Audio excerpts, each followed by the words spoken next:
یەکەمی ئەوەیە دەسەڵاتی خوایە ئیماندارە بووم بە لەرزە ئەوە عەزەمەتی ئەڵڵایە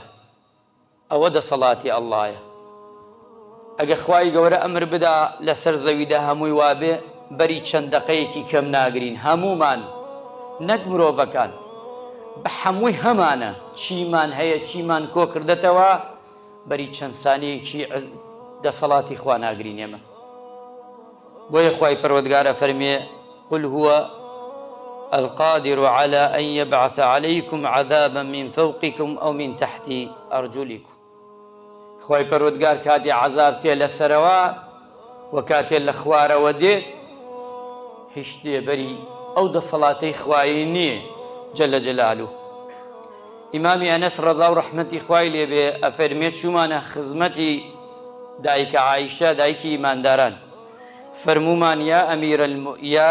ئوم المؤمنین ئەی دایکی ئیمانداران باسمان بۆ بکە لەسەر زیلزال چییە ئەم زەلزەلە ئەم بوومە لەرزە ئەم زەمینە لەرزە ئەفەرمێ فەرمووی فقالت دایکی ئیمانداران وتی إذا استحبوا الزنا وشرب الخمر والضرب بالمعازف هەرچی کاتێک زینا زۆر بوو لەسەر زەوی هەرچی کاتێک فەرمووی عارەقخۆری و ئەوەی کە هاوڕێی عارەقە تلیاکە حەشیشەیە ئەوانە هەمووی زۆر بوو لەسەر زەوی ئەفەرمێ وغار الله عز وجل في سمائه خوای گەورە عەرزی خۆی لە ئاسمانەوە بۆی دەجوولێنێ تووڕە دەبێ چونکە یەکێ لەو صیفاتە ناشرینانە زینایە داوێن پیسی ئەمڕۆ بەربڵاوە لە هەموو وڵاتێکە خوا بەمە زۆر تووڕە دەبێ لێ ڕاناوەستێ ڕاستە و خۆ عقوبەکە دەنێرێ ئەگەر نەگەڕێنەوە ئەمجا فەرمووی ئەفەرمێ فقال للأرض خوای پەروەردگار ئەفەرمێ بارز ئەی بیان هەژێنە تەزەلزەلی بهم بیان هەژێنە ئاگاداریان کەوە فإن تاب ونزعوا ئەگەر تەوبەیان کرد لەگەڵ زیلزالەکە لێیاندا و پەشیمان و هاواریان کرد تەخفیفیان ئەکا یەواش یەواش کەمی دەکاتەوە لەسەریان وئیلا ئەگەر وانە بوو هەدمیەکە هەمووی خاپور ئەکا بەسەریەکە خوای پەروەردگار ئەگەر نەگەڕێنەوە پەشیمان نەبنەوە فقال قلت يا أم المؤمنين ئەی دایکی ئیمانداران فەرمووی عذاب لهم أعذاب لهم ئەمە عەذاب ئەمە سزایە زۆر جار ئێمە لەوەی ئەو پرسیارەمان لا دروست بیەوە تا لێرە ئەم سەحابەیە لە دایکی ئیماندارانێکە ئەی باشە خوا گەورەکان خراپەکەن مناڵ بۆ ئافرەت بێژین بۆ ئەوانەی هەندێ بێژین کە گوناح نییە لەسەریان یان دەسەڵاتیان نییە خۆشەرت نییە خەڵکەکە خراپ بێ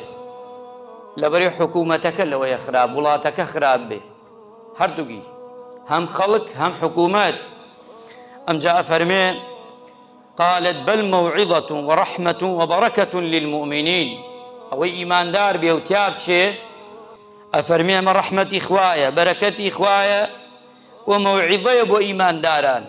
بەڵام بۆ کافران چییە نەکال سەرشۆڕیە و عەذابە و تووڕەی خوایە بۆ ئەوانەی کە کافرن چونکە هەر کەسێ بە گوێرەی نیەتی خۆی زنی ئەبێتەوە کە زیلزال لێ ئەدا مسڵمان بێ مسڵمانە و شەهیدە مسڵمانش نەبێ ئەوە ئەو دیمەکەی ترێتی و کافرە و خوا پەنامان بدە لە سەردەمی عەبدوڵای کوڕی مەسعود لە کوفە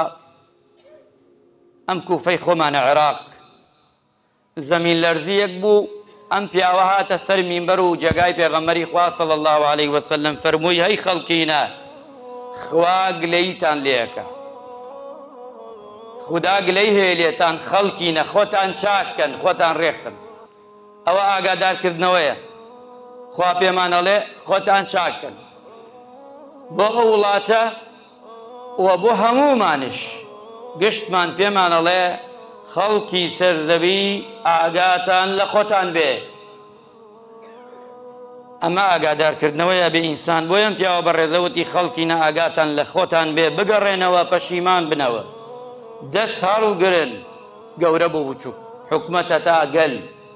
هەمووی بە یەکەوە